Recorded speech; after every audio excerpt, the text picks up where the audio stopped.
Hi, my name is Terumi. I have done more than 10,000 presentations in Japanese, in English, and Greek. So, speaking skills need a speaking training.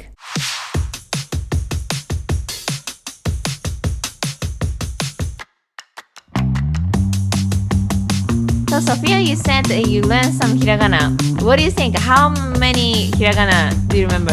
I think about 30. はじめまして、お名前は？はじめまして。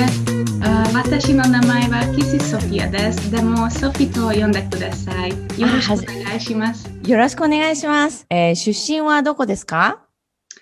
出身はハンガリーのハイドゥソボスロです。ハンガリーにたくさんスパがあります。ヨーロッパで最も有名なスパは、ハイドゥソボスロにあります。私の出身は山梨です。山梨の伝統的な食べ物は何ですか？山梨の伝統的な食べ物はほうとうです。ハンガリーの有名な食べ物は何ですか？ハンガリーの有名な食べ物は、キューティシュコラーチとプールクルです。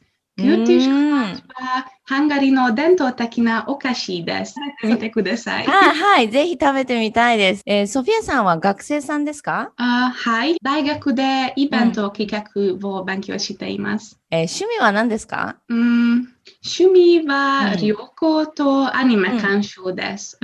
少女アニメが好きです。好きなアニメは呪術廻戦です。どうして日本語を勉強しているんですか？今日本語を学んでいます。日本の文化と食べ物とボードの歴史が好きですから、例えば神社や温泉やボードンです。日本のすべてが好きです。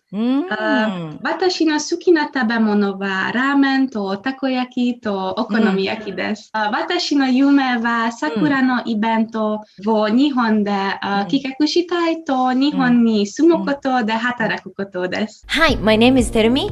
I have done more than 10,000 presentations in Japanese, in English, and Greek.